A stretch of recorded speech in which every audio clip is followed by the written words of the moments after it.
Right now, you are sitting still. You feel the weight of your body in your chair, the floor solid and unmoving beneath your feet.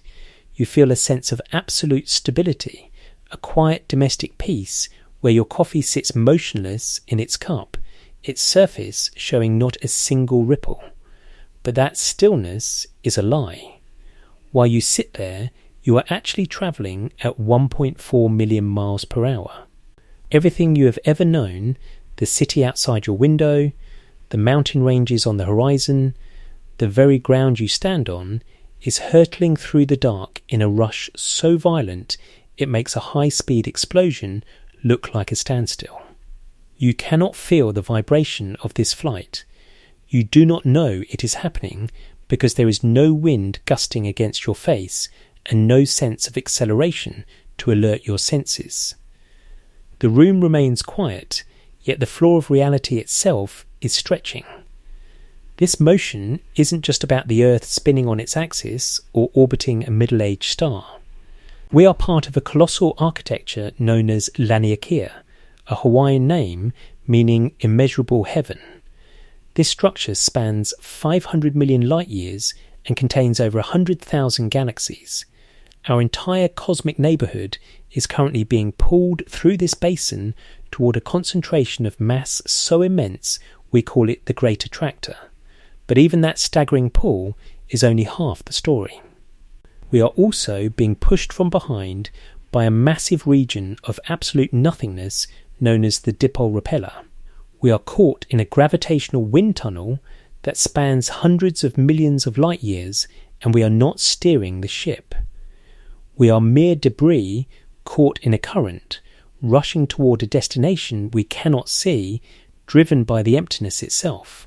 For nearly a century, we thought we had finally mapped this flight. We had a story, a standard model of cosmology so elegant and precise it could take the conditions of the universe when it was 380,000 years old and project them forward nearly 14 billion years into the future. This model, known as lambda CDM, was the foundation of modern physics. It correctly predicted the temperature of the cosmic microwave background, the exact ratio of hydrogen to helium in the stars, and the way galaxies clump together like dust in a sunbeam. It was a beautiful, logical framework that made the scientific community feel safe because it described a predictable, gradual evolution. But there is a number at the heart of this foundation that has just been broken.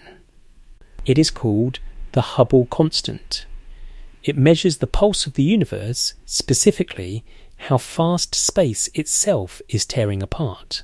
Getting this number right is perhaps the most important task in all of science, because it sets the scale for everything else. If the Hubble constant is wrong, the age of the universe changes. If it's wrong, the distances between galaxies are incorrect. If it's wrong, the entire timeline for when the first stars formed and when the conditions for life became possible is a misunderstanding. You are not just adjusting a dial on a machine when you move this number, you are redrawing the entire history of everything that has ever existed. The trouble is that the two most precise methods we have ever devised for measuring this expansion are giving different answers. One team of scientists looks backward 13.8 billion years to the faint thermal glow left over from the birth of everything. They analyse the cosmic microwave background, the oldest light we can detect. By measuring tiny temperature fluctuations in this ancient whisper, they extract the initial conditions of the cosmos and run the equations of the standard model forward to predict the expansion rate today. Their answer is 67. Specifically, 67.4 kilometers per second for every 3.26 million light years you look outward. The confidence in this number was so high it bordered on certainty. Then there is the second team. They do not model the past and project forward, they measure the present universe directly. Led by Nobel Prize-winner Adam Riess, they use a technique known as the cosmic distance ladder. They start by measuring the distance to nearby pulsating stars called Cepheid variables, stars whose brightness cycles with such regularity they can be used as cosmic mile markers. From there, they step outward to massive thermonuclear explosions called Type 1a supernovas, which they use as standard candles to measure distances across hundreds of millions of light years. Their answer is 73. 67 versus 73. In your everyday life, an 8 or 9% discrepancy sounds small, a minor rounding error on a receipt. In fundamental physics, 9% is a catastrophe. It is a gap that refused to close as our instruments got better. For years, scientists assumed someone had simply made a mistake. They hoped it was something called stellar crowding, the idea that our older telescopes were blurry, blending the light of nearby stars and making our distance markers look brighter than they actually were. They believed that if we could just see the universe more clearly, the higher number would drop, the tension would evaporate, and the standard model would stand. The solution was the James Webb Space Telescope, a $10 billion witness sent 1 million miles from Earth to act as the final impartial judge.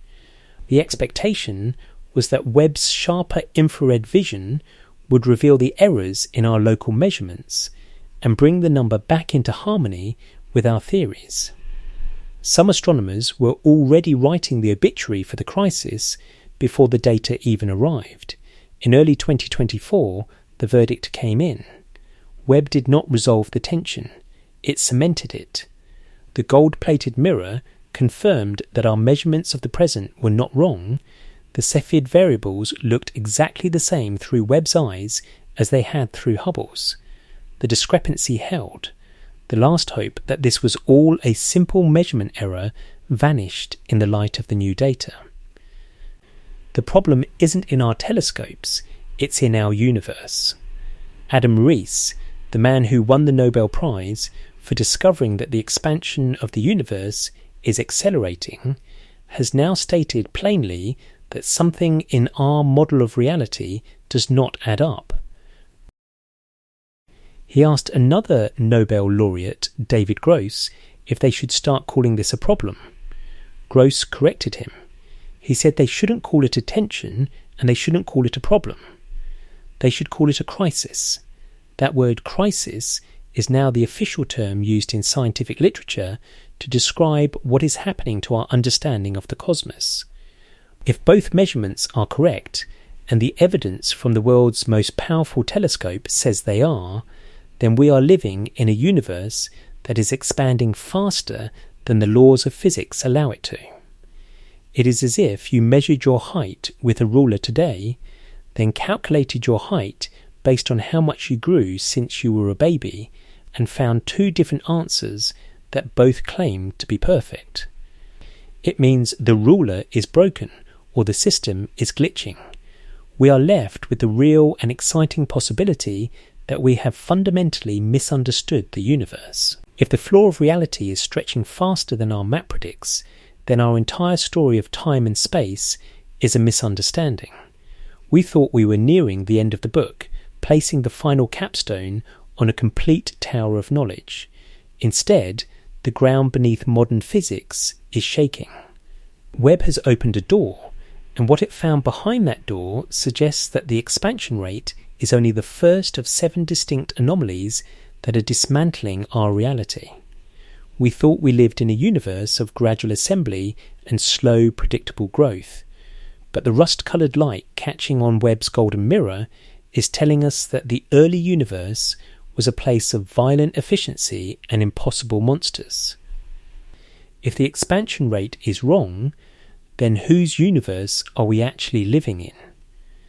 The investigation into that question starts at the edge of time. If you enjoy deep investigations into the hidden architecture of reality, subscribe now. The investigation begins here. To understand how we broke the universe, you first have to understand the machine that did the breaking. It is currently sitting 1 million miles away from your chair, floating in a permanent shadow, staring into the dark. This is the James Webb Space Telescope. the most complex object humanity has ever sent beyond our atmosphere.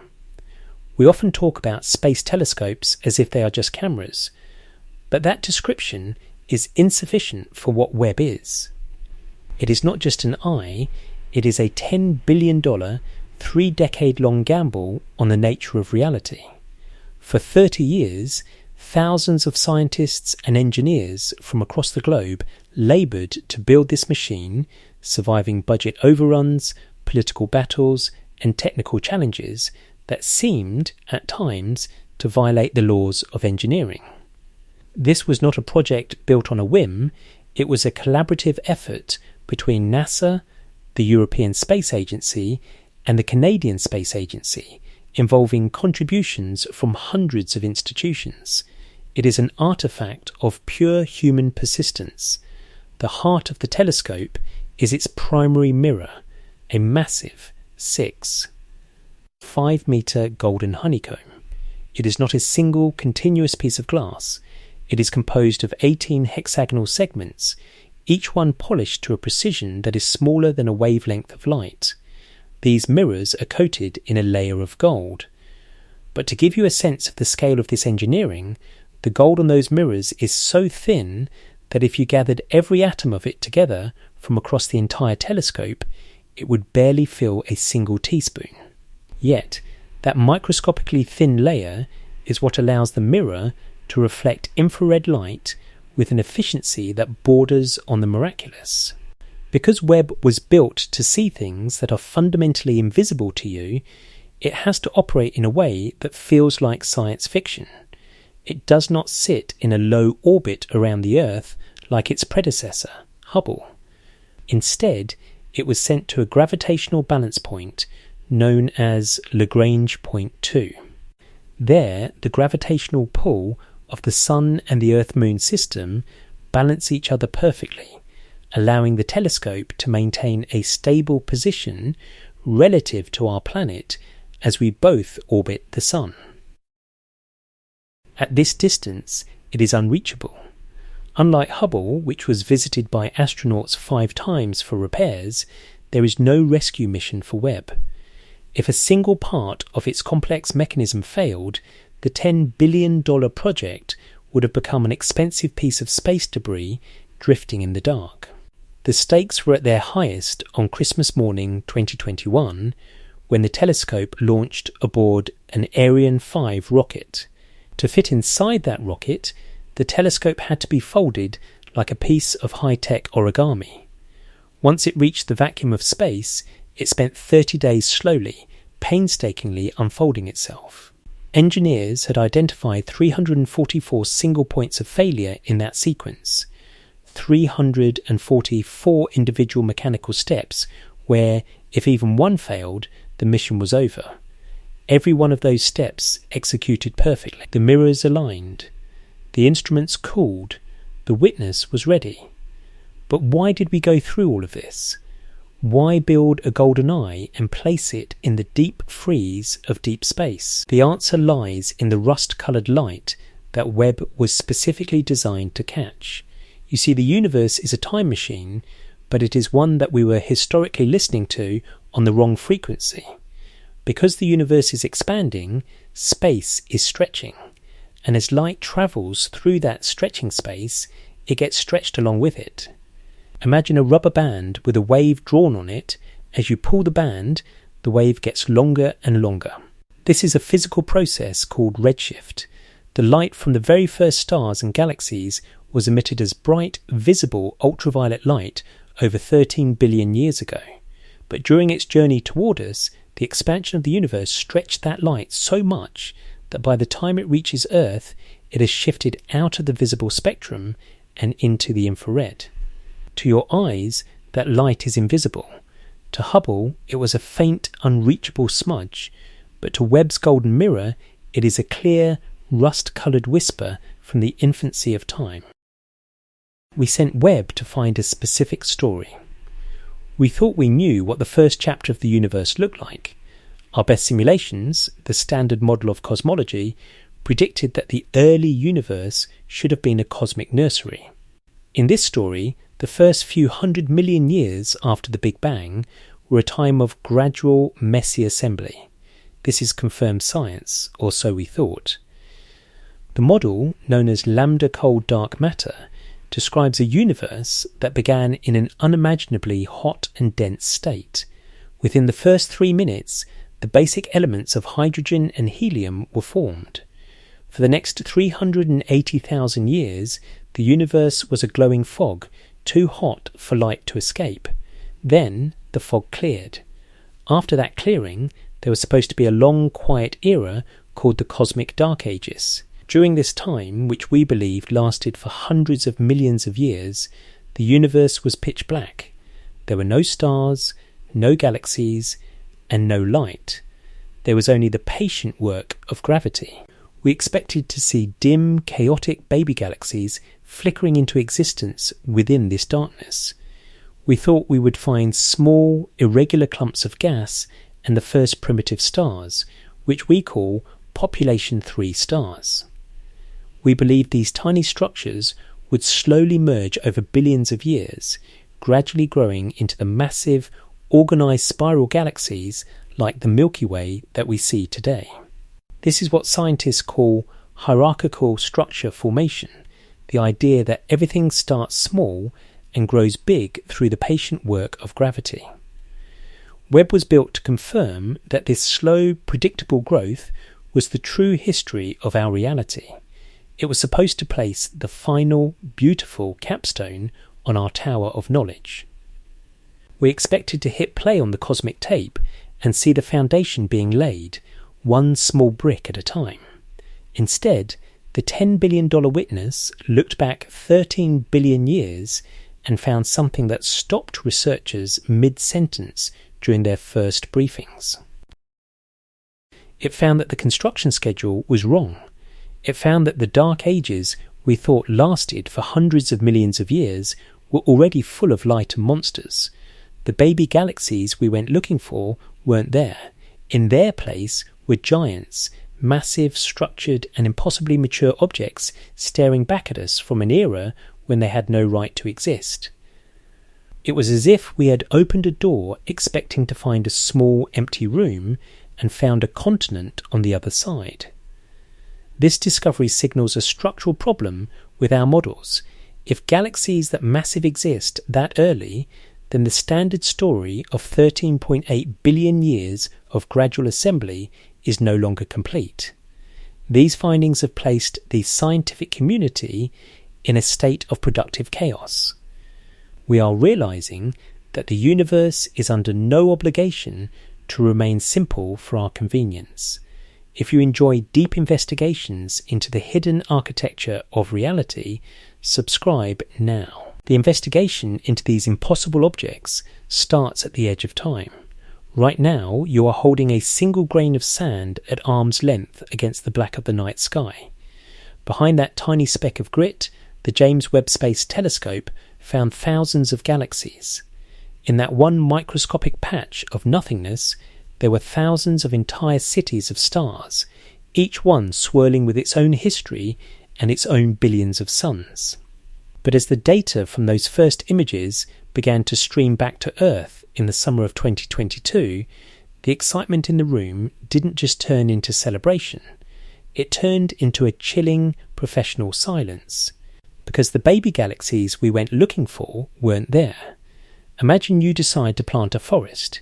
You buy a plot of land that was cleared of every tree and every bush only yesterday. You go out with your shovel and your seeds, ready for the long, decades-long work of watching life take root. But when you walk onto that field, you don't find seeds or sprouts. You find a row of fully grown 100-year-old oak trees. Their trunks are thick, their bark is weathered, and their branches are heavy with leaves. You know for a fact that the land was empty yesterday. You have the receipts for the seeds in your pocket. Yet staring back at you is a mature ancient forest that should have taken a century to grow. That is the specific, visceral feeling of vertigo that hit the astronomical community when Webb opened its eye. According to our standard model, the model you likely learned in school, the first few 100 million years of the universe were supposed to be the cosmic dark ages. It was supposed to be a long, quiet era of pitch-black nothingness where gravity was just beginning the slow, patient work of pulling gas clouds together. We expected to see small, messy, chaotic clumps of hydrogen, proto-galaxies that were barely holding themselves together. Instead, Webb looked back to just 500 million years after the Big Bang and found galaxies that were already as massive as our own Milky Way. Let that number sit with you for a moment. Our Milky Way is a majestic, stable spiral that has been under construction for 13 billion years.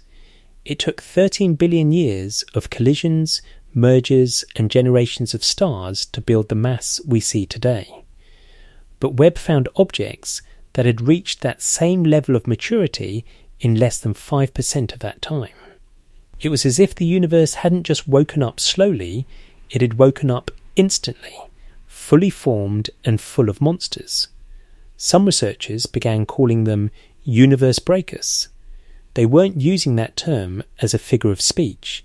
They were using it because, under our current model of cosmic evolution, there is no physical pathway to build structures that large that fast. You see, galaxy formation follows rules. Gravity is strong, but it is not instant. To build a galaxy, you need a foundation, a massive invisible cloud of dark matter known as a halo. Only once that scaffolding is in place can ordinary hydrogen gas fall into the well, cool down, and ignite into stars. But Webb is finding galaxies so massive that the dark matter halos capable of hosting them shouldn't have had time to form yet. The ground hadn't even been cleared, yet the skyscraper was already finished. There is a number in physics that explains why this is so disturbing. It is called star formation efficiency. In the universe we know, the process of turning gas into stars is remarkably wasteful. Only about 10% of the gas in a given region ever actually becomes a star. The rest is too hot, or it gets blown away by the radiation of the stars that do form, or it simply drifts away. But for these universe breakers to exist, they would have had to be nearly 100% efficient. Every single atom of hydrogen gas available in their neighbourhood would have had to collapse and turn into a star instantly, without waste and without pause. Physics does not work that way. A factory cannot turn 100% of its raw material into finished product with zero downtime and zero scrap. When the first papers on these galaxies were published in early 2023, the initial response was skepticism. Scientists hoped it was a glitch. They hoped the telescope was blurry or that the data was being misinterpreted. They thought perhaps these weren't massive galaxies at all, but rather small galaxies with exceptionally bright black holes at their centres that were tricking our instruments. But this is confirmed science, not a calibration error. Webb's instruments were checked and rechecked. The numbers were run again and again, and they kept coming back the same. Multiple independent teams, using different techniques, have now confirmed these detections. We aren't just looking at blurry images anymore, we are using a technique called spectroscopy. This allows us to take the light from these distant objects and break it apart into its component wavelengths, a cosmic barcode that tells us exactly how far away they are and what they are made of. The spectroscopic data confirmed the nightmare. One object, designated JWST Z14-No, was confirmed to exist just 290 million years after the Big Bang. It is bright, it is structured, and most importantly, it is massive, hundreds of millions of times heavier than the Sun. But there is a detail in that specific galaxy that is even more terrifying than its size. Webb detected the presence of oxygen. You have to remember that the Big Bang didn't create oxygen. It didn't create carbon or iron or any of the ingredients required for life. The Big Bang was a simple event that produced only hydrogen and helium. To get anything heavier, you need a stellar furnace. You need a star to live for millions of years, fuse those simple atoms into complex ones, and then die in a violent supernova to scatter those ingredients into space.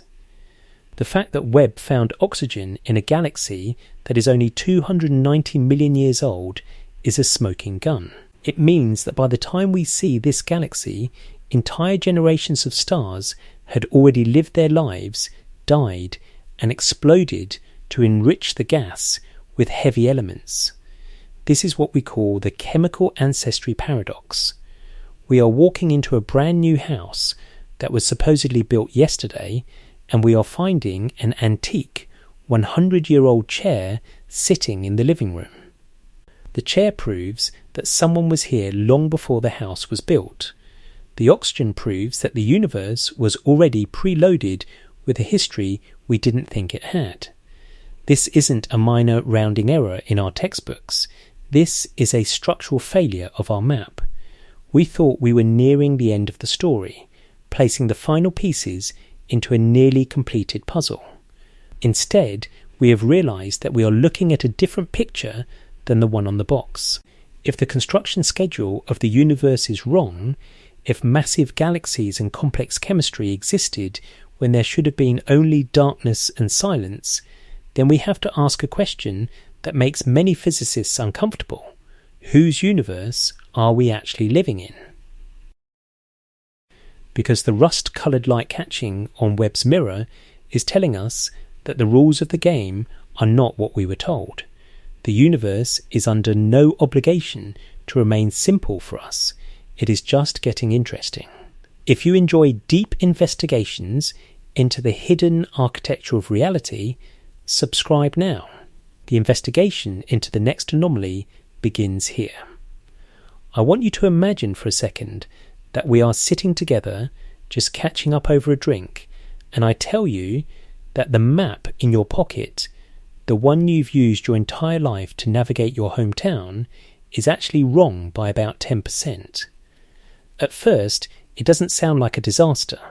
A 10% error on a map might mean you walk an extra block to find the grocery store, or you miss a turn on a highway. But then you realise that if the map is wrong by 10%, it means the foundation of every building is 10% off. It means the distance to your childhood home isn't what you remember. It means the very time it takes for you to get anywhere is based on a fundamental lie. This is where we are with the universe right now. We are realizing that our map of reality is not just slightly fuzzy at the edges, it is fundamentally misaligned. To understand why this is happening, we have to talk about a piece of scientific architecture called the cosmic distance ladder. It's a technical term, but think of it as exactly what the name implies. A series of overlapping rungs that we use to climb out of our own neighbourhood and into the deepest reaches of space.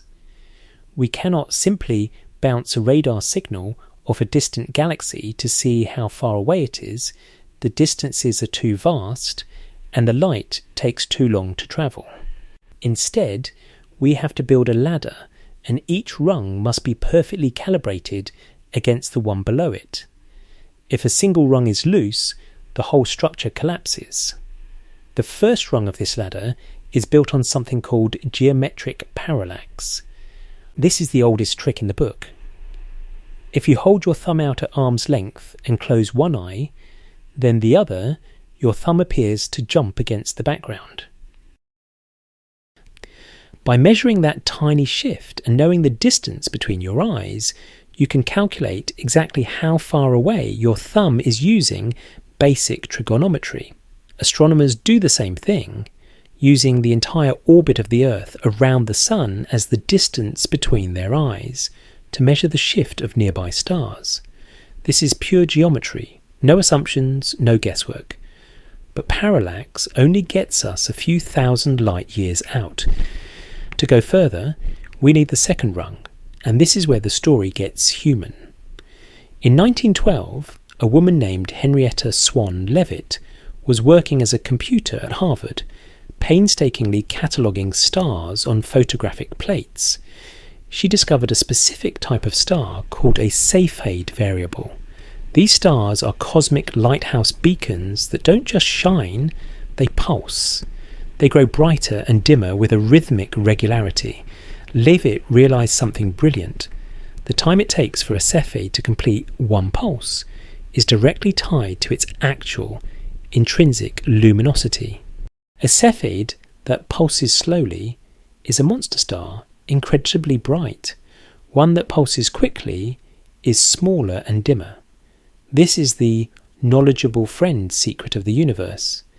If you know how bright a star actually is based on its pulse, and you measure how bright it looks in your telescope, you can calculate its distance with incredible precision. It's like seeing a 100-watt light bulb in the distance. You know it's a 100-watt bulb, and if it looks faint, you can calculate exactly how many miles away it must be. From these pulsating stars, we reach the final rung, Type 1a supernovas. These are massive thermonuclear explosions that occur when a white dwarf star reaches a specific limit of mass, the Chandrasekhar limit, and detonates. Because they all explode at roughly the same mass, they all reach almost exactly the same peak brightness. They are standard candles. By calibrating these explosions against the Cepheid stars in the same galaxies, we can use them to measure distances across hundreds of millions of light years. This is the method led by Nobel Prize-winner Adam Rees and his team, known as SH0ES. They measure the expansion of the universe right now, today, using these local rungs. Their answer for the expansion rate, the Hubble constant, is 73. But there is another team. They don't use a ladder, they use a time machine. They look back 13.8 billion years to the cosmic microwave background, the first light ever released into the cosmos. They take a snapshot of the universe when it was only 380,000 years old, a hot, dense plasma filled with acoustic ripples. They measure those ripples with the Planck satellite and plug the results into our standard model of physics. Then they hit fast forward on the equations, projecting the universe's growth over 14 billion years to predict how fast it should be expanding today. Their answer is 67. This is the 9% discrepancy. In your daily life, 9% is a rounding error. In the science of the entire cosmos, it is a catastrophe. Because both teams are using the most precise instruments ever built. Both teams have checked their math 1,000 times. Both teams are right within their own methods, and yet they disagree. For years, the scientific community held on to a hopeful error. They called it stellar crowding. The idea was that our older telescopes, like Hubble, were just a little too blurry. When Hubble looked at a Cepheid star millions of light years away, it might have been seeing that star plus 3 or 4 other nearby stars all blended together into a single bright dot. This would make the star look brighter than it actually was, making it seem closer than it was, and artificially inflating the expansion number to 73. Everyone thought the James Webb Space Telescope would save the standard model. With its massive golden mirror and sharp infrared vision, Webb could see through the crowding. It could separate the Cepheid from its neighbours, reveal the true dimmer brightness, and bring the expansion rate back down to 67. Non-astronomers were already preparing to write the obituary for the tension. In early 2024, Webb sent back the data. Adam Rees and his team pointed the $10 billion mirror at the same stars Hubble had studied. They used 3 independent methods to cross-check the distances. The result was a bombshell. Webb confirmed the number 73. The stellar crowding was not the problem. The measurements were not the problem. The telescopes were not the problem. Adam Rees, the man who won the Nobel Prize for discovering that the universe is accelerating, has now stated that measurement error can be ruled out with very high confidence. He sat down at a conference at the Kavli Institute for Theoretical Physics and asked another Nobel laureate, David Gross, what they should call this. Rees asked if they should start calling this a problem. Gross corrected him. He said they shouldn't call it attention and they shouldn't call it a problem. He told Rees to call it what it actually is, a crisis. That word, crisis, is now the official term used in scientific literature to describe the state of our reality. It is a word that indicates a systemic fracture. It means that the standard model, the most successful theory in the history of science, is incomplete. If the universe is expanding at 73, while our model of the early universe says it must be 67, then our entire map of time is a misunderstanding. Think about what that really means for you. If the expansion rate is wrong, the age of the universe changes by more than 1 billion years. It means the first stars formed at a different time. It means the conditions for life and the very history of every atom in your body is shifted on the calendar. You are not just looking at a math error. You are realizing that you are living in a universe that is fundamentally different from the one we have been describing for a century. We are reaching the boundary of what we know and pushing into the unknown. The rust-coloured light from those ancient galaxies isn't just showing us the past, it's telling us that our current map of reality is a beautiful, elegant, but ultimately incorrect first draft. We are living inside a question, and as Webb continues to stare into the dark, that question is only getting louder. If you enjoy deep investigations into the hidden architecture of reality, subscribe now. The investigation into the next impossible anomaly begins here. While the massive universe-breaker galaxies were dismantling our timeline on a grand scale, the James Webb Space Telescope began flagging something even more intimate, and in some ways more terrifying. Tucked away in the background of its deepest images, hiding in the shadows of those impossible giants, were thousands of tiny ruby-coloured specks. At first, researchers assumed they were just background noise, or a few stray artefacts of the telescope's sensitive infrared detectors. But as the data was refined, these specks became the focus of a new, high-stakes investigation. Astronomers now call them the little red dots.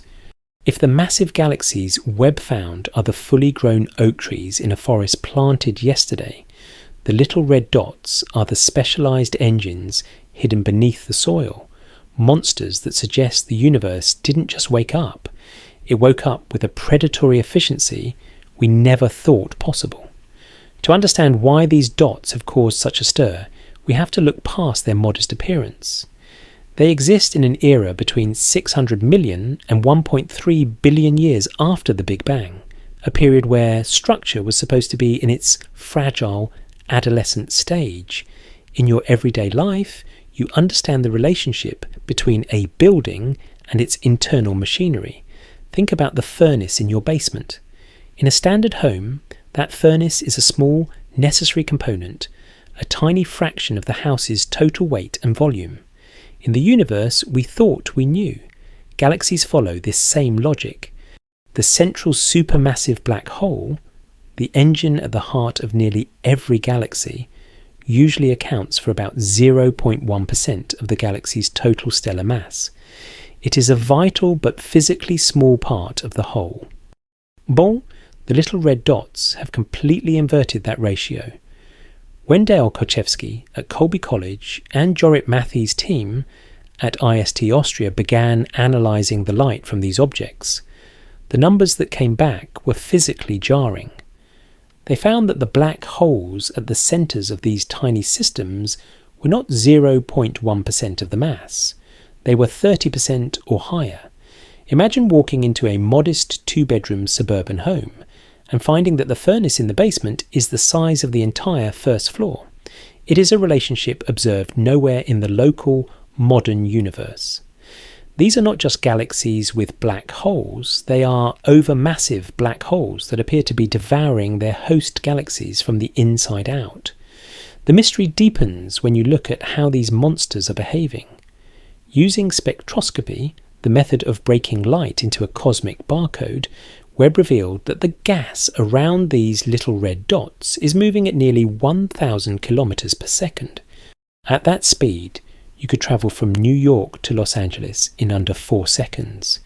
This violent motion is the unmistakable signature of an accretion disk, a swirling funnel of gas and dust being shredded as it spirals into the black hole's event horizon. This brings us to a fundamental speed limit in physics called the Eddington limit. I want you to imagine you are trying to fill a swimming pool using only a standard garden hose, but for some reason, you need to have that pool filled in exactly 30 seconds.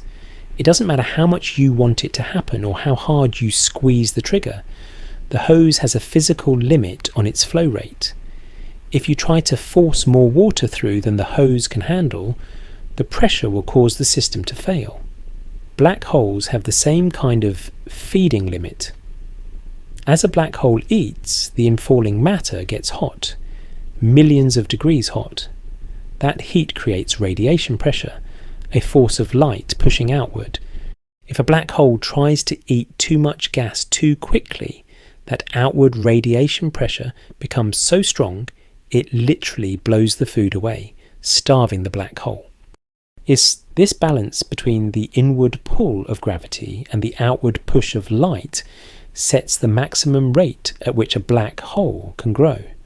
But the little red dots don't seem to care about the rules. To reach their measured masses of 1 million to 100 million suns so early in cosmic history, these black holes would have had to be feeding at what scientists call super Eddington speeds.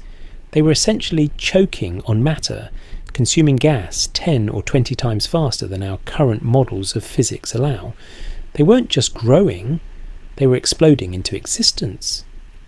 The presence of these 341 catalogued objects, and potentially hundreds more, presents a systematic challenge to our story of how the universe began. If these objects are real, and the data from the most precise telescope in history says they are, then the early universe was not the quiet, dark nursery we imagined. It was a place of radical, almost impossible efficiency. The word efficiency is now haunting the halls of astrophysics departments. In our standard model, turning gas into stars or mass into black holes is a wasteful, slow process. Only about 10% of the available gas in a region ever actually makes it into a star. The rest is blown away or remains too hot to collapse. But for the little red dots to exist, the conversion rate in the early universe would have had to be nearly 100%. It's as if every single atom of hydrogen available was instantly utilised to build these monsters, without waste and without pause. This raises a question that makes many theorists uncomfortable. How do you grow a monster in what should be a desert? Some of these little red dots have been found sitting in the middle of cosmic voids, enormous empty regions of space where there shouldn't be enough gas to feed a small star, let alone a supermassive black hole. It is like finding a flourishing high-tech metropolis in the middle of a barren, waterless wasteland. There is no obvious supply line, yet the engine is running at full throttle. Our researchers are currently exploring 3 possible pathways to explain this anomaly, and each one requires us to rethink a different part of our reality. The first is the direct collapse model. In the modern universe, black holes are the remnants of dead stars. But what if, in the unique dense environment of the early universe, massive clouds of gas could bypass the star phase entirely? What if a cloud of 100,000 suns worth of gas simply imploded all at once, creating a heavy seed black hole that was born massive? This would give the little red dots a massive head start, allowing them to reach their impossible sizes without needing eons of slow feeding. The second possibility involves what some call dark stars. These are theoretical objects powered not by nuclear fusion, like our Sun, but by dark matter particles annihilating each other inside a cloud of hydrogen. These dark stars could grow to be 1,000,000 times the mass of the Sun and shine 10 billion times brighter. When they finally run out of dark matter fuel, they would collapse instantly into a supermassive black hole. If Webb is seeing the remnants or the active phases of these objects, it means the very first light in our universe came from the invisible side of physics. The third, and perhaps most radical option, is that our model of gravity, or the expansion of the universe, is simply wrong. If the constants of nature, like the strength of gravity or the speed of light, were different in the first billion years, then early doesn't mean what we think it means. In a universe where gravity was stronger or expansion was slower, these monsters would have had plenty of time to grow. But right now, there is no consensus. What we have instead is a confirmed detection of something that violates every locally observed relationship between a galaxy and its heart. The little red dots are telling us that the standard story of a slow, predictable cosmic evolution is a misunderstanding. We are realizing that the universe didn't start with a whimper. It started with a roar.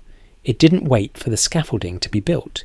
It began constructing its most extreme objects while the foundation was still wet. If you enjoy deep investigations into the hidden architecture of reality, subscribe now. The investigation into how the very skeleton of this universe might be built from a different material than we thought starts in the next chapter. I want you to think about the house you're sitting in right now. You see the walls, the paint, the furniture, and the light coming through the windows. That is the ordinary matter of your home. But you know, even if you can't see it, that behind those walls is a hidden architecture. There are steel beams, wooden studs, and concrete foundations that bear the weight of everything you see. If those beams were made of a different material, say flexible plastic instead of rigid steel, the entire shape of your house would change.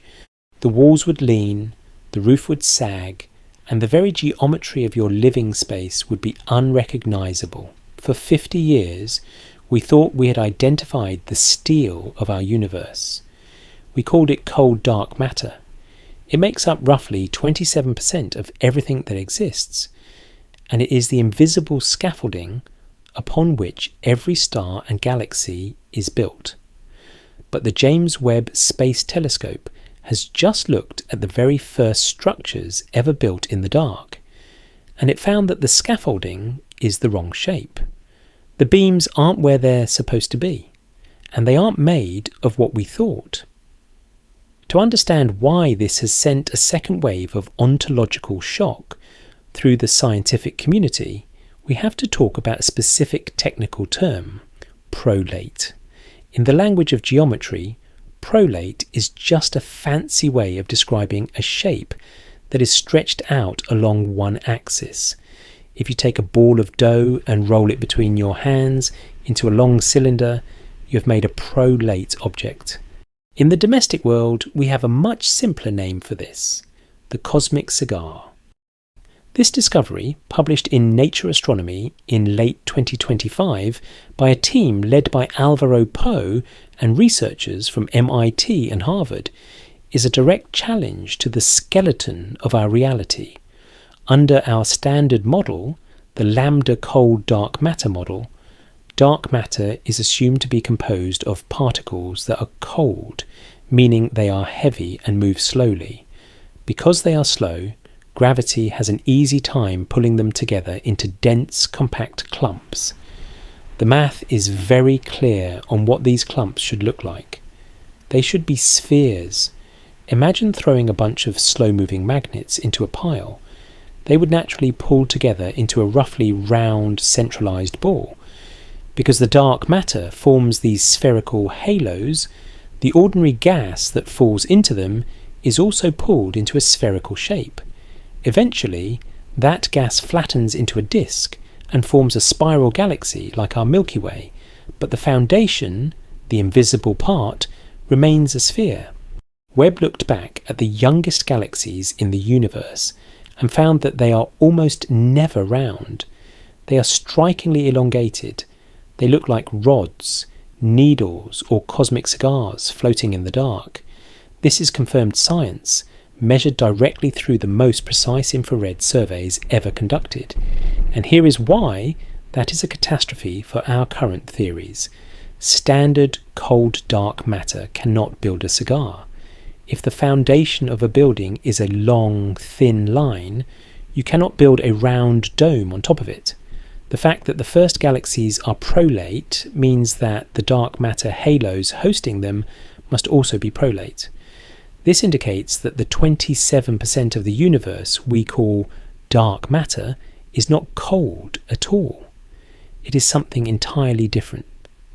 Scientists are now forced to look at two radical alternatives that were once relegated to the fringes of the field: warm dark matter and wave dark matter. I want you to imagine the warm version first. If the dark matter particles are lighter and move faster, they resist being pulled into tight round balls. Instead, they flow along smooth thread-like filaments. It is like the difference between building a structure out of bricks versus building it out of long, thin wires. In a warm universe, the scaffolding is made of smooth, elongated streams, and any galaxy that forms inside them will naturally be stretched out into a cigar shape. Then there is the even stranger possibility: wave dark matter, often called fuzzy dark matter. In this framework, dark matter doesn't behave like particles at all. It behaves like a quantum wave. Imagine the universe isn't filled with dust, but with a vast invisible ocean. When waves in this ocean interfere with each other, they create patterns, crests and troughs, that stretch across thousands of light years.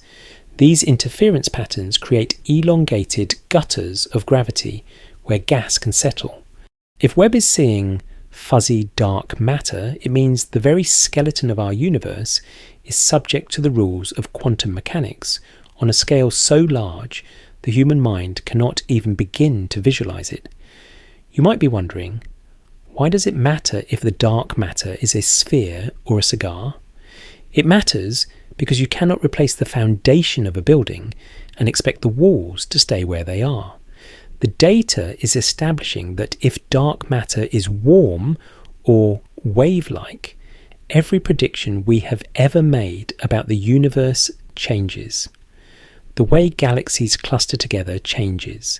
The number of small dwarf galaxies orbiting our own Milky Way changes, a problem that has already been causing tension in the data for over a decade.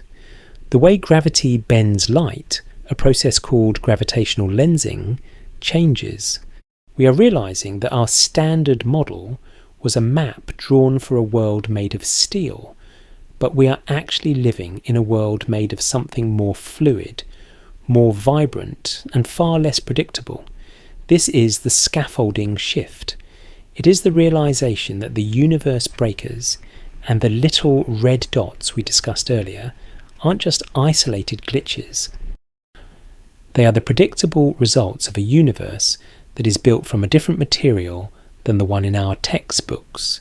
If the dark matter is different, then the construction schedule of the early universe is different. It explains why structure could form so much faster than we thought possible. A wave can move faster than a particle. A filament can channel gas more efficiently than a sphere. We are being told, in the language of light and shape, that we have been misreading the very textures of reality. We thought we lived in a universe of solid, clumpy things. Webb is showing us a universe of elongated, flowing, and perhaps even fuzzy structures. This isn't a minor rounding error on our receipts. This is a structural failure of our map. We are finding that the steel beams of our cosmic home are not only invisible, but operate under rules that we are only just beginning to write.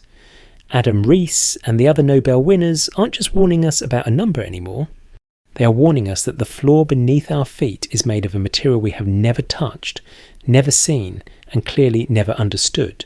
We are living inside a question, and as Webb continues to stare into the dark, that question is only getting louder. If you enjoy deep investigations into the hidden architecture of reality, subscribe now. The investigation into the next radical layer, where we ask if the Big Bang was actually the beginning at all, starts in the next chapter. Right now, you are looking at a universe that we have been told is 13.8 billion years old. We treat that number as a hard boundary, a brick wall in time, beyond which nothing exists. We have been taught to view the Big Bang as the absolute beginning of the story, the moment the clock was wound and the first page of history was written. But as the James Webb Space Telescope continues to pull the rust-coloured light of the early cosmos into its golden mirror, that boundary is starting to look less like a wall and more like a seam.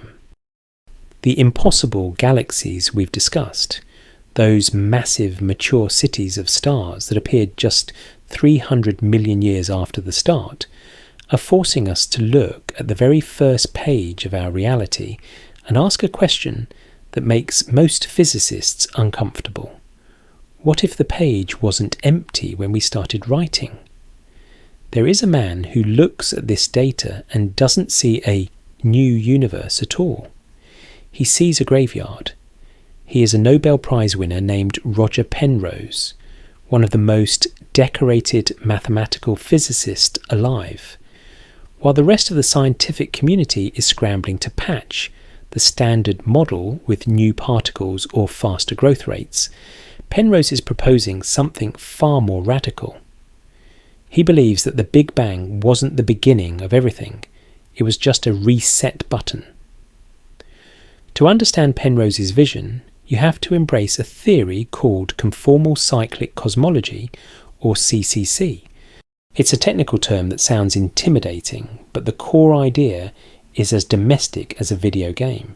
Think about how a video game works. You play a level, you build your cities, you fight your wars, and eventually the game ends. The screen fades to black, the buildings you laboured over are wiped away, and the characters are gone. But even though the screen is dark, the code of the game is still sitting there in the computer's memory. When you hit New Game, the world starts over, but it isn't starting from absolute zero. It's starting from a substrate that has existed before. Penrose argues that our universe does the exact same thing. He suggests that we are living in an endless sequence of cosmic cycles called eons. Each eon begins with a Big Bang and ends with a big fade trillions of years in the future. In your current eon, the universe is expanding. Eventually, trillions of years from now, every star will burn out. Every galaxy will drift so far apart that they vanish from view. Every bit of matter, including the atoms in your body, will eventually be consumed by supermassive black holes. But even those black holes aren't eternal. Over unimaginable stretches of time, black holes leak energy through a process called Hawking radiation until they evaporate into nothingness. When the last black hole evaporates, the universe will be filled with nothing but cold, massless radiation. This is the radical layer of the theory. In a universe where mass no longer exists, scale itself loses meaning. Without mass, there is no way to measure big or small, near or far. The infinitely large becomes mathematically indistinguishable from the infinitely small. In that moment of absolute emptiness, the geometry of the universe snaps back to zero and triggers a new Big Bang. Now, why does this matter for the James Webb data? Why is a Nobel laureate using this to explain the universe breakers? Because if Penrose is right, those impossible galaxies are not glitches in our timeline, they are leftovers. They are the debris from the previous game session that managed to survive the reset. Remember the chemical ancestry paradox we found in the galaxy JWST-Z14-0? We found oxygen and carbon in a galaxy that was supposedly only 290 million years old, heavy elements that require generations of stars to live and die before they can even exist. In our current model, there simply wasn't enough time for those stars to form. But in Penrose's universe, that oxygen didn't have to be forged in our eon. It could be inherited mass, atomic wreckage that bled through from the universe that died before ours was born. We like to think we are writing the story of existence on a fresh, clean sheet of paper, but Penrose is warning us that we are writing on a page that has been erased 1 billion times, and the old ink is starting to bleed through. This creates a sense of existential weight that is difficult to process. It suggests that you're not just a collection of atoms that appeared by chance 13.8 billion years ago. You are potentially building your body out of recycled materials that used to belong to a civilization that lived and died trillions of years before the first star in our sky ever ignited. Haas? You're probably thinking that this sounds like a beautiful story, but science requires confirmed evidence. You can't just claim the universe is an infinite loop without showing the scars on the map. Penrose says the proof is already staring us in the face. He calls them Hawking points. Imagine you throw a heavy rock into a perfectly still pond. The rock sinks to the bottom, but the ripples keep moving across the surface long after the rock is gone. Penrose argues that the final violent evaporation of a supermassive black hole at the end of the last universe would release a burst of energy so powerful it would leave a permanent mark on the fabric of reality. He claims that we can see these ripples today as specific hotspots in the cosmic microwave background, the oldest light we can detect. While many scientists dismiss these spots as statistical noise or random patterns, James Webb is now studying the early dawn with such precision that these anomalies are becoming impossible to ignore. If these hotspots are real, they are the gravitational echoes of monsters that died eons ago. It means the early universe wasn't smooth and new. It was bruised. It was full of shockwaves from a past we aren't supposed to remember. This shift in perspective changes how we view the Hubble constant crisis. If the universe is expanding at 73 kilometers per second, while the early light says it should be 67, maybe the discrepancy exists because the universe started the race already in motion. It didn't start from a standstill. It carried the momentum and the code of the previous cycle into the new one. It makes you feel infinite, but it also makes you feel like you are walking through a haunted house where the walls are still vibrating from a scream that happened before time began. That this isn't our universe warning from Adam Rees and others becomes literal in this context. We are finding that the rules we've written for our 13.8 billion year timeline don't work because our timeline is just a single chapter in an infinite book. So we are realizing that the monsters Webb is finding at the edge of time aren't breaking the laws of physics. They are simply following the laws of a larger architecture we were never meant to see. We are a species that has used written language for only 5,000 years, yet we have built a golden eye and placed it 1 million miles away to read the rust-coloured whispers of a previous existence. We are finding that the universe is under no obligation to remain simple for us. It is not just older than we thought. It may be infinite. If you enjoy deep investigations into the hidden architecture of reality, subscribe now. The investigation into the next layer, the phantom push that is currently tearing the floor of reality apart, starts in the next chapter. I want you to imagine you're walking through your own house.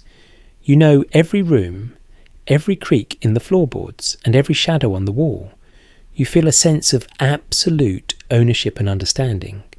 But then you realise that you only actually have access to a single closet. The rest of the house, 95% of the square footage, is locked away, invisible and untouchable.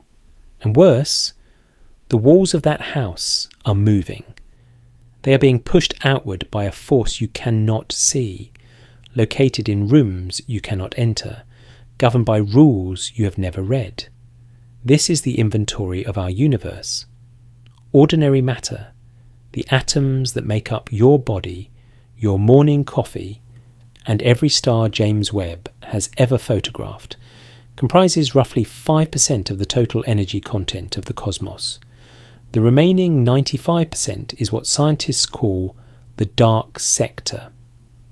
It is divided into two mysteries: dark matter, the invisible scaffolding we've already discussed, and dark energy, a silent phantom force that makes up roughly 68% of everything that exists. For 25 years, we thought we had identified the nature of this 68%. We called it the cosmological constant. In our standard model, dark energy was treated as a fixed, unchanging property of space itself. As the universe expanded and more space was created, more dark energy appeared with it, pushing the cosmos apart at a steady, accelerating rate. It was a beautiful, mathematically simple placeholder for our ignorance. We didn't know what it was, but we knew it was constant. We assumed the gas pedal of the universe was locked in a single, unchanging position. But a new investigation has just delivered a result that suggests the gas pedal is moving. This discovery didn't come from a telescope in space, but from a specialized instrument sitting on a mountain in Arizona. It is called the Dark Energy Spectroscopic Instrument, or DESI. DESI is a robotic marvel. It contains 5,000 robotic fiber optic positioners, each one capable of independently targeting a single galaxy across the sky. In a single observation, it can measure the light of 5,000 objects simultaneously, creating the most detailed three-dimensional map of the large-scale structure of the universe ever assembled. In March 2025, the DESI collaboration released its analysis of the first 3 years of data. When they combined their measurements with data from the cosmic microwave background and supernova surveys, they found a deviation from the standard model at a statistical significance of 3.9 sigma. In the language of physics, that is not yet a discovery, but it is a massive, unmistakable signal. The data suggests that dark energy is not constant. It is evolving. Specifically, it appears to have been stronger in the past and is weakening as the universe ages. To understand why this is a partial resolution to our crisis, and why it introduces a new kind of terror, we have to look at what happens when you move the dial on 68% of reality. If dark energy is weakening, it explains the Hubble tension we discussed earlier. Remember, the two measurements of expansion, 67 versus 73, refuse to agree. If dark energy has been changing its strength over 14 billion years, then our equations that assumed it was constant were essentially trying to measure a moving target with a frozen ruler. The discrepancy isn't an error, it's a fingerprint of a dynamic universe. It means the standard model is incomplete because we treated the most dominant component of reality as a static number when it is actually a changing field, often called quintessence. But if the gas pedal is lifting, we have to ask a question that determines the fate of every atom in your body. Where is this car going? For decades, the standard ending for our story was a big freeze or heat death. We thought dark energy would push galaxies away until they vanished over the horizon, leaving the Milky Way alone in a cold, dark eternity where stars eventually exhaust their fuel and the universe fades into maximum entropy. However, the DESI data, combined with a separate analysis published in Physical Review D in late 2025, suggests the ending might be much more violent. The behaviour of dark energy is described by a number called the equation of state, or W. For a constant dark energy, W is exactly -1. But the new data suggests that in the past, dark energy may have crossed a threshold known as the phantom divide. If dark energy behaves as phantom energy, where W is less than -1, then the repulsive force doesn't just stay steady, it grows stronger the more the universe expands. This leads to the Big Rip. In this scenario, the phantom push eventually becomes so powerful that it overcomes the gravity holding the universe together. Approximately 60 million years before the end, the Milky Way would be torn apart. 3 months before the end, our solar system would be dismembered. In the final fraction of a second, the very atoms in your body would be shredded as the force reaches the scale of nuclear bonds. But there is a second possibility, revived by a landmark paper from Henry Tai at Cornell University in September 2025. Tai's analysis suggests that if dark energy is weakening because the cosmological constant is actually metastable, like a ball sitting on a high ledge, it could eventually flip to a negative value. If that happens, gravity wins the tug of war. The expansion of the universe would slow down, halt, and then reverse. This is the big crunch. In this ending, every galaxy that has been drifting away for billions of years would begin to rush back toward us. Then, the cosmic microwave background radiation would heat up again, shifting from cold microwaves back into visible light. The sky would grow incrementally brighter as the volume of the universe shrank, eventually compressing everything that has ever existed back into a singularity. We are reaching a point of honest uncertainty. The standard model isn't dead, but the crisis of cosmological precision is revealing that its foundation stones are shifting. We now realise that 68% of our map, the dark energy, is not a solid feature of the terrain, but a phantom whose properties we are only beginning to characterise. The James Webb data and the DESI measurements are telling us that we live in a universe that is far less stable than we imagined. We thought we were nearing the end of the book, but we've just realised that we've been misreading the primary driver of the plot. We are finding that the universe is under no obligation to remain simple for us. This is the partial resolution.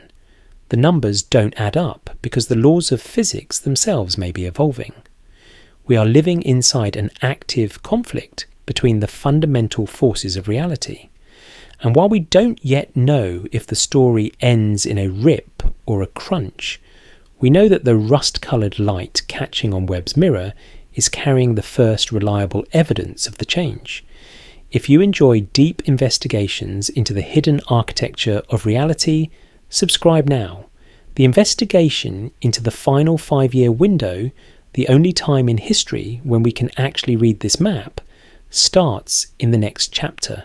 I want you to imagine for a moment that you are standing in a magnificent ancient library. The shelves stretch so high they disappear into the shadows of the vaulted ceiling, and the aisles seem to go on for miles. Every book on these shelves contains a piece of the history of the entire world, the story of every war, every discovery, every person who ever lived. But there is a catch. The library is currently in the middle of a slow, silent fire. It isn't a fire that produces heat or smoke. It is a fire of erasure. Every hour, a few more pages of the most ancient books turn blank. Every day, the books on the furthest shelves simply vanish. If you want to know the true history of where you came from, you cannot wait. You have to read the books right now, while the ink is still visible, because in this library, the past is literally disappearing. Ian, this is the exact physical reality of our universe. We often talk about the cosmos as if it is a permanent, static stage, where we are the only things that change. But the James Webb Space Telescope has revealed that we are actually living inside a 5-year window, a brief, miraculous flash of cosmic history where the universe's full past is actually legible. We have spent this entire journey discussing how Webb has broken our models, but the most important thing to understand now is the urgency of the moment. We are the only generation of any species that will ever exist in this specific neighbourhood of time that has both the technology to see the truth and a universe that is still willing to tell it. If we had arrived just a fraction of cosmic time later, the evidence of the Big Bang would have been erased by expansion. If we had arrived earlier, we wouldn't have had the mirrors to see the rust-coloured light. We are at a boundary, and because the James Webb data has shown us the seams of our reality are splitting, the scientific community is no longer just observing. They are launching a massive, multi-pronged counter-investigation to find the new laws of physics before the window closes. The cavalry is already arriving, while Webb is our deep-reach eye, staring narrow and deep into the dark. It is about to be joined by a fleet of machines designed specifically to attack the fractures we've identified: the Hubble tension, the universe breaker galaxies, and the evolving nature of dark energy. The first of these is the Euclid Space Telescope, launched by the European Space Agency in July 2023. If Webb is a sniper rifle, precise, narrow, and capable of seeing a single target at incredible distance, then Euclid is a wide-angle surveyor's map. Its mission is to map the geometry of the universe on a scale that has never been attempted. Over its 6-year survey, it will observe roughly 2 billion galaxies across more than 1/3 of the entire sky. Why does that matter to you? Because it is designed to trace the influence of dark matter and dark energy across 10 billion years of cosmic history.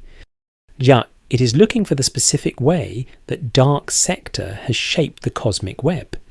Euclid will provide the most definitive test of the S8 tension, the mystery of why the universe is smoother than our models allow. If the universe is really glitching at large scales, Euclid will confirm it with such statistical significance that there will be nowhere left for the standard model to hide. But Euclid is not alone. Within the next 2 years, NASA will launch the Nancy Grace Roman Space Telescope. To give you a sense of its power, Roman will have a field of view roughly 100 to 200 times larger than Webb's infrared cameras. In a single photograph, it can capture as much of the sky as Hubble would need hundreds of hours to see. This is the machine that will solve the statistical problem of the universe breakers. Currently, skeptics can argue that the massive mature galaxies Webb found are just rare outliers, flukes of nature that we happen to stumble upon. Roman will conduct a census of the entire early universe. It will find thousands of these monsters, or it will find none. It will discover and measure thousands of Type 1a supernovas, the standard candles Adam Rees uses to measure expansion, providing an independent cross-check on every single rung of the cosmic distance ladder. Between Roman and Webb, the 9% discrepancy in the Hubble constant will either be explained away, or it will become the foundation of a new era of physics. And while these eyes are watching from space, the most ambitious project of all is being completed on a mountain in the Chilean Andes, the Vera C. Rubin Observatory. Starting in 2025, the Rubin Observatory will begin its 10-year legacy survey of space and time. This is not just a telescope, it is a movie camera for the cosmos. It will observe the entire visible sky every few nights, cataloguing billions of galaxies and tracking the positions of nearly everything that moves, pulses or explodes. To understand the scale of this investigation, consider the data. The Rubin Observatory will produce roughly 20 terabytes of data every single night. We are moving from an era where we looked at individual impossible objects to an era of cosmic big data. We are building a high-definition, three-dimensional map of the invisible architecture of reality. Within the next 5 years, the data from Euclid, Roman, Rubin, and the Gaia Space Telescope, which is currently measuring star distances in our own galaxy with pure geometric precision, will converge. This convergence is the final judgment for modern physics. Within this 5-year window, one of two things will happen. Either the fractures will close, the tensions will resolve, and the standard model will be saved by minor adjustments, or the fractures will deepen into permanent anomalies, and we will be forced to confront the reality that our understanding of gravity, matter, and energy is merely a beautiful approximation of a much deeper, stranger truth. But I want to bring this back to you, and the reason why this isn't just a scientific race, but a race against time itself. You see, the most terrifying fact James Webb has confirmed isn't that the universe is big, it's that the universe is evaporating. Right now, as you sit there, space is expanding. And as space expands, the distance between us and distant galaxies grows. But because of dark energy, that expansion is accelerating. Every second, more galaxies are crossing what is known as the cosmic event horizon. This is the surface beyond which their recession speed exceeds the speed of light. Once a galaxy crosses that line, the photons it emits will never reach our mirrors, regardless of how long we wait. They are effectively falling off the edge of our reality. This process is occurring right now continuously. Within approximately 100 billion years, which is roughly 7 times the current age of the universe, every single galaxy beyond our local group will have receded beyond the reach of any signal. Think about what that means for a civilization arising in that far future epoch. When they build their own telescopes and look at the night sky, they will see only the stars of our own merged galaxy, the remnant of the Milky Way and Andromeda. But they will look further out and see nothing. There will be no cosmic microwave background radiation to detect, because it will have been stretched to wavelengths too long for any physical instrument to catch. There will be no distant galaxies showing redshift, because there will be no detectable galaxies outside their own neighbourhood.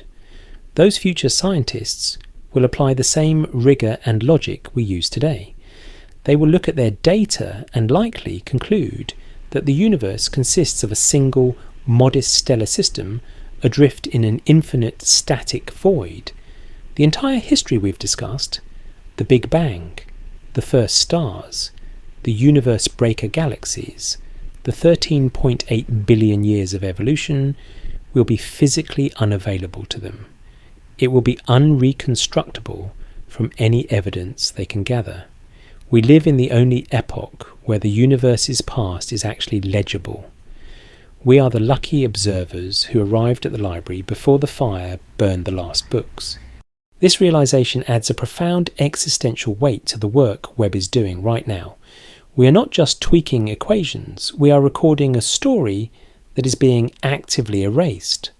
The rust-coloured light catching on Webb's golden mirror is a message that has travelled for 13 billion years just to reach us at the last possible second. The James Webb Space Telescope did not reveal that the universe is terrifying because of its scale. It revealed that the universe is terrifying because of its impermanence. What we see now is enough to know that the questions we cannot yet answer are the ones that matter most, and the instruments reading them will not be operational long enough to resolve every mystery. We are a species that has had instruments capable of measuring any of this for perhaps a century. We have had the specific instrument capable of reading the oldest light in the universe for only 3.5 years. We arrived late to the party, built the most precise eye in history just before the window began to narrow, and found that everything we thought we understood requires revision. The universe is under no obligation to remain simple for us, and it is under no obligation to remain legible forever. We are finding that the standard story was a comfortable narrative for a world that was easier to understand. But the data is accumulating. The next version of the map is being drawn, and somewhere in the numbers arriving from 10 billion light years away, in the subtle distortion of a galaxy's shape or the precise flicker of a dying star, the answer is waiting. It has always been there. We have simply not had the eyes to see it. But the 5-year window is open, and for the first time, we are finally looking. If you enjoy deep investigations into the hidden architecture of reality, subscribe now. The final existential beat, the reflection on the architect's blueprint, concludes our journey in the next chapter. I want you to take a look at your hands. I want you to consider the specific microscopic complexity of the skin, the nerves, and the bone. For most of our history, we had no way of knowing where the material for those hands came from. For nearly 300,000 years, our species existed in a state of profound biological isolation, looking up at the lights in the sky and telling stories of gods and heroes to fill the silence. We were a species of upright apes, shaped by the demands of survival on a small, rocky planet, whose brains were designed to avoid predators and track prey, not to weigh the mass of a galaxy 13 billion light-years away. It was only 5,000 years ago that we learned how to record those thoughts, just 5,000 years since we developed written language and began to scratch our first tentative questions into tablets of wet clay. In the context of cosmic time, 5,000 years is not even a blink, it is a rounding error. If the 13.8 billion year history of the universe were condensed into a single day, our entire written history would occupy only the final fraction of the final second before midnight. And yet, in that final fraction of a second, we did something impossible. We took the elements forged in the hearts of dying suns, the silicon, the gold, the iron, and we fashioned them into a golden eye. We built a machine of such terrifying complexity that it had 344 single points of failure, any one of which would have turned $10 billion of human effort into a drifting ghost. We placed that machine 1,000,000 miles away from your chair, tucked into a permanent shadow where it is cold enough to feel the heat of a single bumblebee at the distance of the moon. We did this so that we could catch the rust-coloured whispers of creation, that light, ancient and stretched by 13 billion years of travel, is finally arriving at the golden honeycomb of the James Webb Space Telescope. It is light that carries the memory of a universe that no longer exists in the form we are seeing. The stars that emitted those photons burned out billions of years before our own sun was even a concept. When you look at those first images, you are looking at a message in a bottle thrown into the cosmic ocean at the dawn of time, only now washing up on the shore of our awareness. But as we have seen throughout this journey, the message in that bottle is not what we expected. The universe Webb is revealing is structurally different from the one we put in our models. It is a place where galaxies were born massive, where black holes grew too fast, and where the floor of reality is stretching faster than our laws of physics allow. We find ourselves in a professional and intellectual crisis that is forcing some of the most accomplished scientists in the world to confront the possibility that their life's work rested on incomplete foundations. This realization brings with it a specific kind of vertigo, the feeling of standing on ground you trusted completely and feeling it move. But this vertigo is not a sign of failure. It is the definition of science working correctly. We must understand that the universe is not broken, it is not glitching, and it is not malfunctioning. The universe breakers and the Hubble crisis are not errors in the cosmos. They are errors in our map. Yes, we have spent a century drawing a magnificent, elegant first draft of reality, but the James Webb Space Telescope has just shown us that the territory is far more complicated than our map suggested. We are currently reaching a point of honest uncertainty. For decades, we celebrated the precision cosmology era, believing we were placing the final finishing touches on a complete picture of existence. Webb has shown us that those finishing touches were actually the last moment before the picture changed forever. We are finding that every time we think we have reached the bottom of the mystery, there is more beneath. The universe has never once turned out to be simpler than we assumed. This is the architect's blueprint that we are only just beginning to read. In this blueprint, we are a rounding error. We have learned that ordinary matter, the atoms that make up your body, the air you breathe, and every star you can see, comprises only 5% of the total energy content of the universe. The remaining 95% is a dark sector of matter and energy that we cannot see, cannot touch, and cannot explain from first principles. We are a tiny residue left over from an ancient war between matter and antimatter, a 5% glitch in a high-entropy soup of radiation that somehow learned to ask why. The fact that we can ask that question at all is a miracle of probability. We are the universe's way of crying, laughing and screaming into the void. We are a momentary fluctuation in the second law of thermodynamics that has built a golden eye to stare back at the abyss. We are living inside a 5-year window, a brief, miraculous flash of history where the past is still legible before expansion erases the evidence forever. We arrived late to the party, arriving only after 13.8 billion years of cosmic evolution. Yet we arrived just in time to see the seams of reality splitting. This knowledge carries a weight. It can lead to a sense of ontological shock, a feeling that nothing is real, and that we are merely NPCs in a simulation or code running on a quantum computer. But you should carry this shock as a weapon, not a wound. Most people walk through life asleep, unaware of the miracle of their own existence. You are now awake to the fact that you are a participant in a truth that is still being written. The standard story was a comfortable narrative for a world that was easier to understand. But the data is accumulating, and the next version of the map is being drawn. Somewhere in the numbers arriving from 10 billion light years away, in the subtle distortion of a galaxy's shape, or the precise flicker of a dying star, the answer is waiting. It has always been there. We simply did not have the eyes to see it until now. As you stand up from your chair, as you check your phone or get a glass of water, remember the stillness and the rush. Remember that you are a limited edition event in the infinite shuffling of the cosmic deck, a specific configuration of atoms that will never happen again. We are tourists in a universe that wants nothing from us, which means we are free to create our own meaning.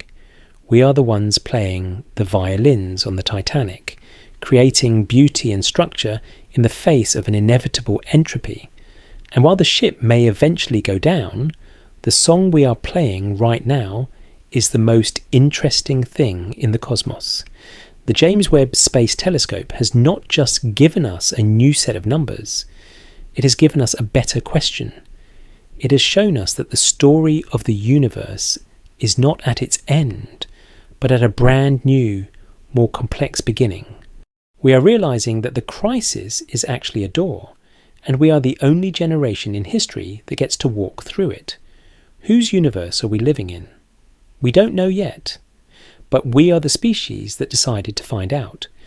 The universe is under no obligation to remain simple for us. It is just getting interesting.